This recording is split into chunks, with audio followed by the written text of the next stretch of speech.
Pourquoi des dirigeants africains s'abaissent-ils à vanter leurs ressources comme des marchands face à un président américain?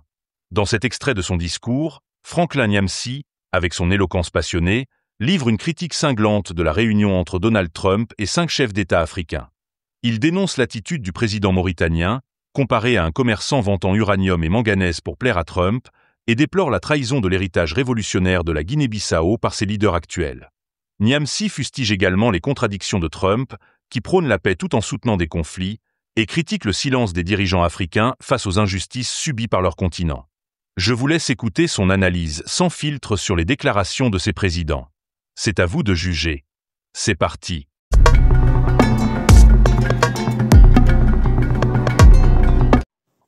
Recevant les 5 présidents de Mauritanie, du Gabon, du Sénégal, du Libéria, eh bien, à la Maison-Blanche, le président Donald Trump a commencé par prononcer une courte allocution avant que commence la partie conférence de presse lors de laquelle il va partager la parole avec ses hôtes.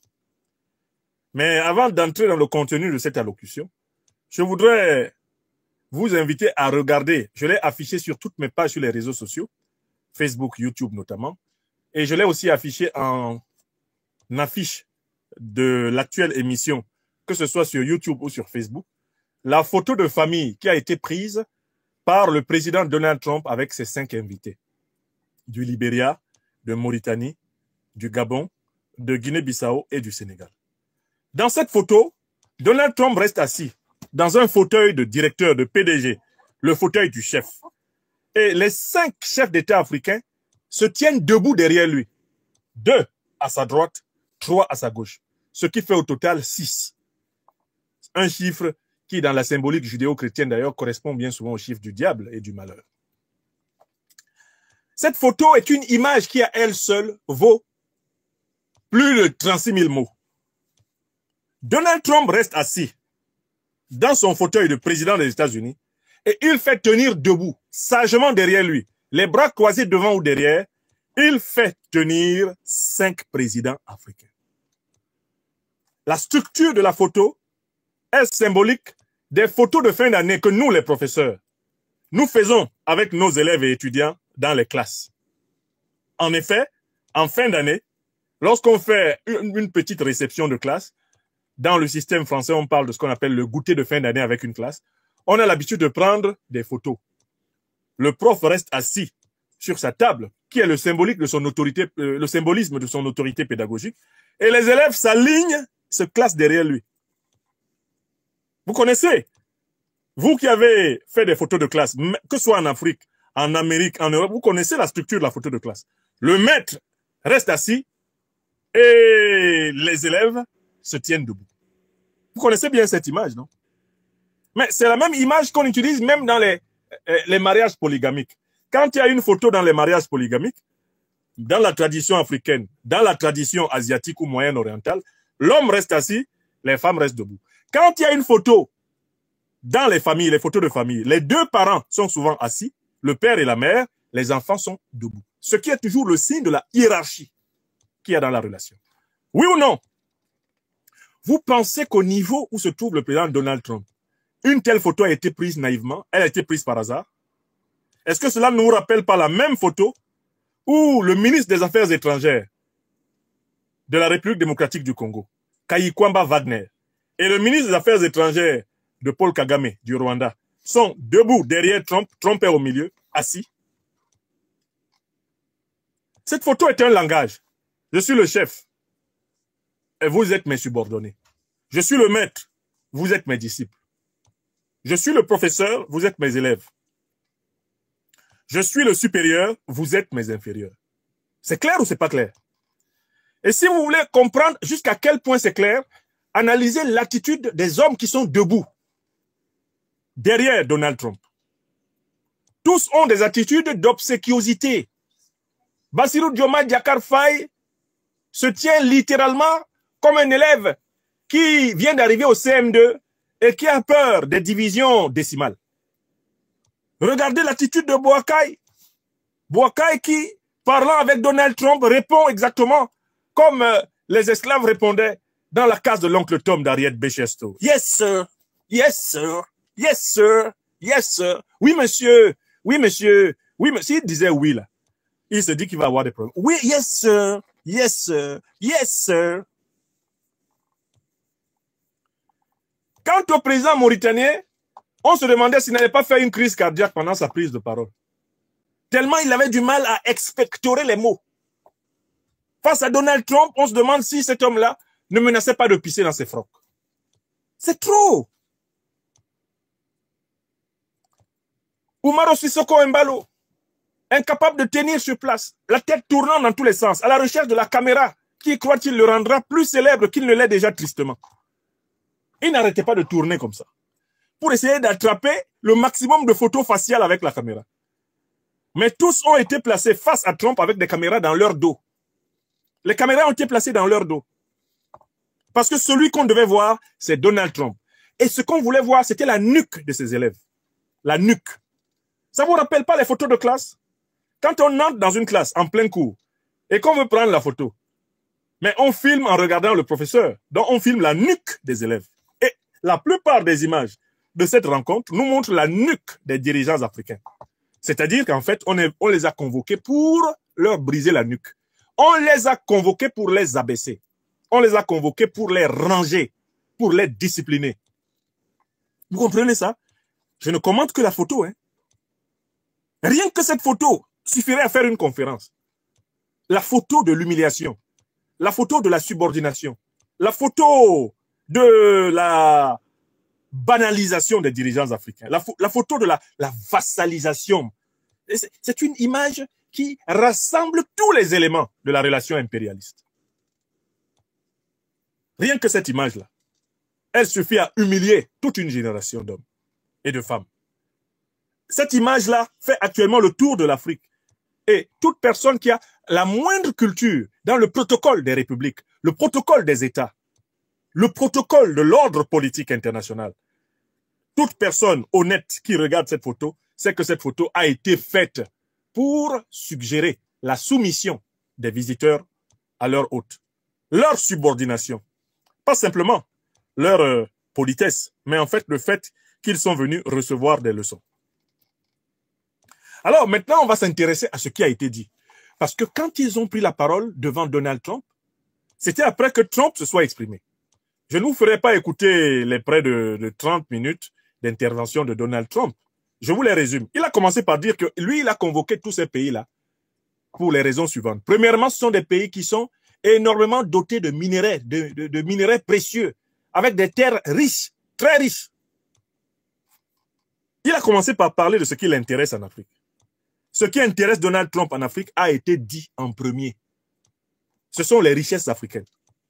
Il a dit, ces présidents qui sont là, ils viennent de pays qui sont très riches en réserve naturelle, des pays qui ont des minéraux précieux et des terres rares, dont nous, Américains, nous avons besoin pour notre économie. Et il dit, après avoir cité toutes les richesses que ces pays-là possèdent, il dit, et il y a aussi des hommes, des êtres humains merveilleux. Donc, écoutez bien la hiérarchie des valeurs de Trump. Les 5 pays africains qui ont été invités sont invités à cause des richesses de leurs terres, de leurs mers, de leur sous-sol, et accessoirement à cause des merveilleuses personnes qu'on peut y trouver. Donc, en fait, Donald Trump avoue très clairement qu'il s'intéresse à l'Afrique sans les Africains. Parce que quand tu viens chez quelqu'un, et au lieu de t'intéresser à cette personne, tu commences par lui dire comment tu trouves que vraiment il a de belles voitures, il a une belle maison, et il a de belles terres. Ah, ses plantations poussent bien. Alors que lui, tu ne parles pas de lui, cela veut dire qu'en réalité, sa disparition ne te gênerait pas, dès lors que tu pourrais mettre la main sur ses propriétés. C'est ce que l'on peut tout tranquillement appeler, avec le dirigeant sud-africain, il s'appelait comment? Il s'appelait Volcker. Oui, il s'appelait comme ça, oui. Un certain Volcker, si son nom me revient bien. Il a dit que l'Afrique sera un paradis pour les colons occidentaux lorsqu'elle sera débarrassée de tous les Africains. Forster, son nom est revenu, il s'appelait Forster. Un premier ministre sud-africain l'a dit, l'Afrique sera un paradis pour l'homme occidental lorsqu'elle sera débarrassée des Africains. Donald Trump dit, ces gens-là, je les ai convoqués parce que leur pays regorge de richesses, et bon, de populations merveilleuses, mais le et. C'est-à-dire que les populations merveilleuses sont superfétatoires, épiphénoménales, secondaires. On peut s'en passer. Ce qui est important, ce sont les richesses. Globalement, Trump l'a dit. Ensuite, il a dit qu'il les avait invités parce qu'il souhaiterait que ces pays s'engagent étroitement auprès des États-Unis pour une coopération qui sera bénéfique. Il commence toujours. Donald Trump est très honnête. Hein. Dans son cynisme, il est très honnête. Cette coopération bénéfique procurera du profit aux États-Unis et aussi à ces pays-là. Donald Trump est très clair. Hein. C'est-à-dire qu'il vient prendre ton minerai précieux, ton or, ton diamant, mais il t'avertit que lui doit en profiter plus que toi. Toi, tu n'en profiteras que si lui, il en profite. Ce qui vous rappelle parfaitement l'esprit de l'accord que les États-Unis, sous Donald Trump, ont fait signer entre le Rwanda et le Congo. Cet accord dit que les richesses congolaises seront partagées avec toute la région sous l'égide des États-Unis. Make America Great Again means America First. Le mythe de faire de l'Amérique une puissance à nouveau grande signifie que l'Amérique doit avoir la primauté sur les intérêts des pays qui coopèrent avec elle. Et Donald Trump est très clair. Il s'agit que l'Amérique profite et que ces pays aussi profitent. Exactement comme il a dit, il s'agit de pays très riches en matières premières, en ressources précieuses et aussi où on trouve des personnes merveilleuses. Bon, si on ne les trouve pas, c'est pas grave. Du moment qu'on peut trouver l'or, le manganèse, l'uranium, le pétrole, le gaz, etc., c'est bon pour nous. Le discours de Trump est caractérisé par cette hiérarchisation froide des valeurs. Et il prononce le mot-clé de sa politique intérieure et extérieure, c'est le commerce. Trump est un négociant, c'est un commerçant. Il évalue tout en termes de dollars. Chez Trump, c'est money first, in everything, money first, business first, nothing else. Make me rich or go die. Oui! Donc chez lui, les rapports interhumains sont placés en deçà des rapports économiques. Et c'est ça son discours. Il a clairement expliqué qu'il a appelé ces pays-là parce qu'il veut que ces pays fassent du commerce avec les États-Unis pour que les États-Unis en tirent profit. Voilà. Et maintenant, Donald Trump fait venir la fameuse journaliste qui lui cire les pompes habituellement là, et qui avait déjà ciré ses pompes d'une manière abominable lors de la signature de l'accord unique de pillage organisé de la RD Congo. La fameuse journaliste qui est chargée de dire à Donald Trump que l'Afrique tout entière admire sa volonté de venir phagocyter ses richesses. Donald Trump l'a fait chercher pour que ce soit elle qui pose la question inaugurale. Il y a entre lui et cette journaliste une relation qui relève presque de l'éroto-journalisme. Un journalisme érotique, l'éroto-journalo-politisme. C'est-à-dire que il dit we're gonna begin this conference by a wonderful journalist from Africa. Where is she? Where is she? I am here. Eddie, je suis là. Okay, you first. Please, you first. You will talk. Et puis madame commence. Oh, président Trump, je suis venu vous dire que nous sommes très heureux. Nous sommes les plus heureux depuis que vous êtes au pouvoir aux États-Unis. L'Afrique est épanouie. Donc, je vais vous poser la question, comment ça va bien se passer avec ces pays? Et je vais demander aux présidents de ces pays, comment ils vont faire pour que la chance que les États-Unis leur donnent, que cette chance leur sourit. Ouais, Baloc. Le monde est méchant. Bon, maintenant, ce que nous allons faire, et ce sera la dernière partie de cette émission, c'est qu'on va écouter les interventions ridicules des 5 dirigeants africains. Quand elles sont dites en français, vous les entendrez. Quand elles sont dites en anglais, parce qu'on n'a pas encore fait de traduction, je vous les traduirai. Ça fait pitié, ce qu'ils ont dit. Bon, on va commencer par qui, là? On va prendre les uns après les autres. On prend d'abord qui? On va prendre d'abord la prise de parole. Voilà. On va prendre la prise de parole de qui? Ouais, là où Trump va délivrer une note de bon niveau d'anglais. We have a lot of opportunities to offer in terms of investment. Alors là, je vais vous traduire les propos du président mauritanien. Lui, il est vraiment venu comme un commerçant de tapis. Et il a commencé tout de suite à raconter tout ce qu'il est prêt à donner à Trump pour que Trump le laisse tranquille. On y va. Allons-y. El Ghazouani au travail. Il parle en arabe et on traduit en anglais. Moi, je vous traduis en français. We have a great deal of resources. Nous avons tellement de ressources, Monsieur le Président Trump. Ouais, venez seulement. Many, many resources. Nous avons beaucoup, beaucoup de ressources en Mauritanie. Venez, Président Trump. And we have a lot of opportunities to offer in terms of investment. Et nous avons énormément d'opportunités à vous offrir en termes d'investissement. We have minerals. Nous avons des minerais. Rare earths. Nous avons des terres rares. Rare earths. Rare minerals. We have manganese. Nous avons des minerais rares. Nous avons du manganèse. Et il continue. Hein? We have uranium. Écoutez, oui. And we have... Nous avons du manganèse. Nous avons l'uranium avec lequel vous faites les bombes atomiques que vous lancez sur Hiroshima et Nagasaki en faisant des centaines de milliers de morts. Venez nous demander, on va vous donner. Pourquoi vous vous fâchez? La Mauritanie est à votre disposition.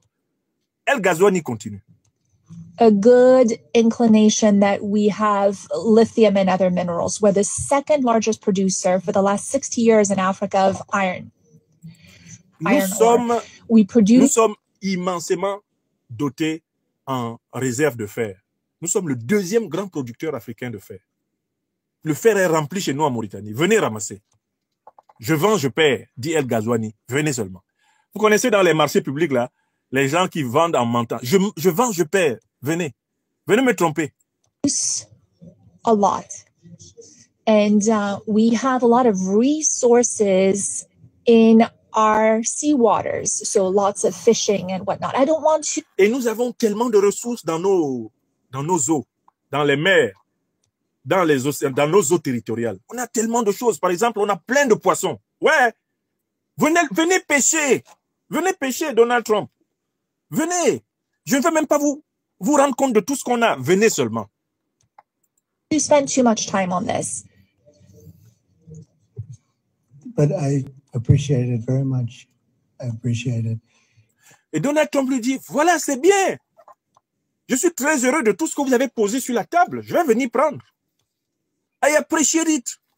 Voilà. Il lui dit, mais El Ghazouani, c'est comme ça qu'il faut parler. Tu parles bien maintenant.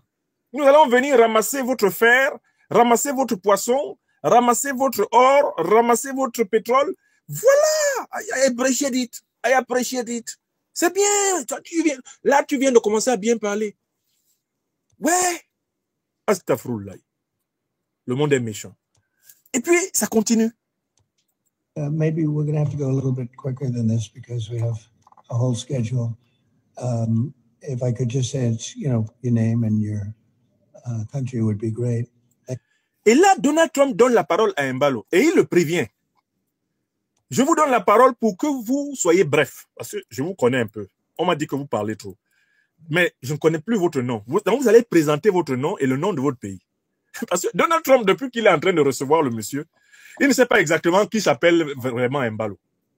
Il dit, en passant la parole à Embalo, je te donne la parole là, sois bref, je te connais. Comme toi, tu ne parles correctement aucune langue. Tu vas commencer en portugais, tu vas finir en espagnol, tu vas monter en anglais. En descendant, tu sors en français. Après, tu finis en peul. Ne viens pas avec ça ici. Je te connais. Sois bref. Présente-toi. Et maintenant, vous allez donc voir le spectacle embalien. Embalo va s'emballer. Oh, pitié pour l'Afrique. Thank you, please. Muito obrigado, Sr. Presidente Trump. E, sobretudo... Thank you, Mr. President, and for welcome everything. For us, the second time here to come as a guest. Monsieur le Président Donald Trump, je vous remercie infiniment de nous avoir invités et de nous accueillir ici. Pour moi, c'est la deuxième fois que je sois reçu ici comme invité, même si vous avez oublié mon nom. Hein? Embalo commence à lui dire que mais c'est moi votre petit, le bon petit Embalo. Comment vous pouvez oublier mon nom? Bon, vous allez voir maintenant. Je vais faire quelque chose qui va faire que vous n'allez jamais m'oublier. Allez. First time we had that meeting in Guinea-Bissau, but I will not talk so much. But Guinea-Bissau is a Mbalo dit, bon, Papa Trump, pardon, je ne vais pas trop parler. I will not talk too much. Parce que je sais que tu me calcules déjà. Tu as mon macabo. Je vais juste toucher quelques points. Ça, c'est une ruse. Hein, parce qu'il veut trop parler, il dit qu'il ne va pas trop parler. C'est une prétérition. Mbalo, c'est un gros filou. Hein. Regardez la suite. Peaceful country, and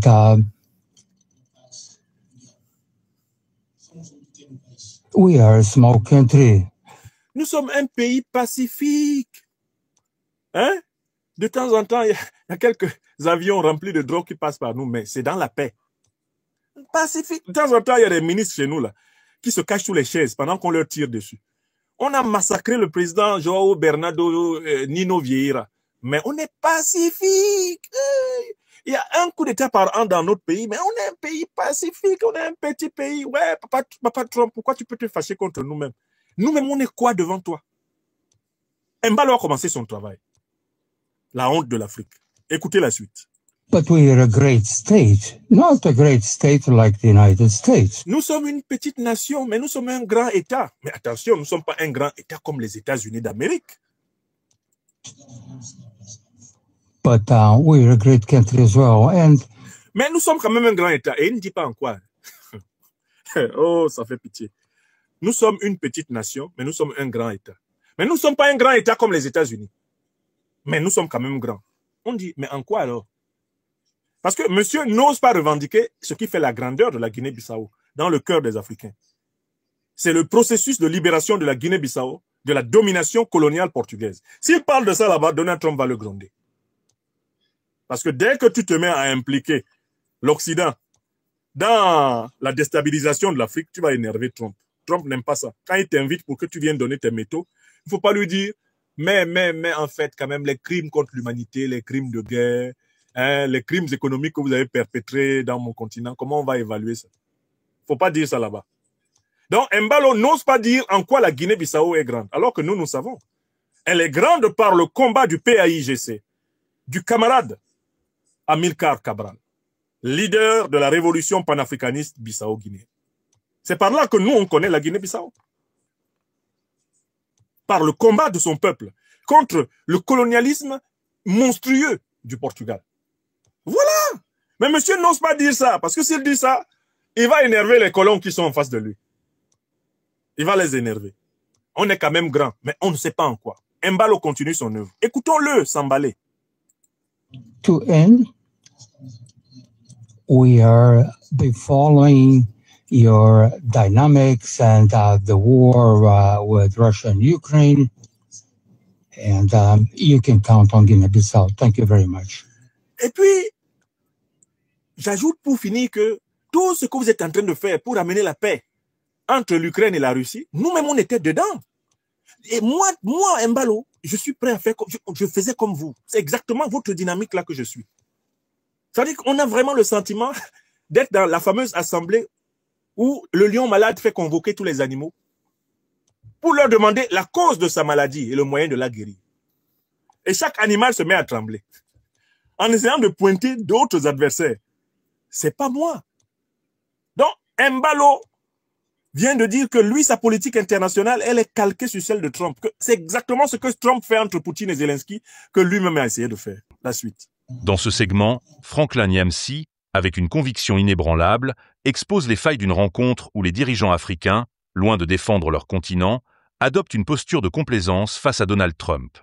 En dénonçant l'approche mercantile du président mauritanien, la dérive de la Guinée-Bissau par rapport à son passé révolutionnaire et le silence des leaders face aux contradictions de Trump, Nyamsi lance un appel pressant à l'Afrique.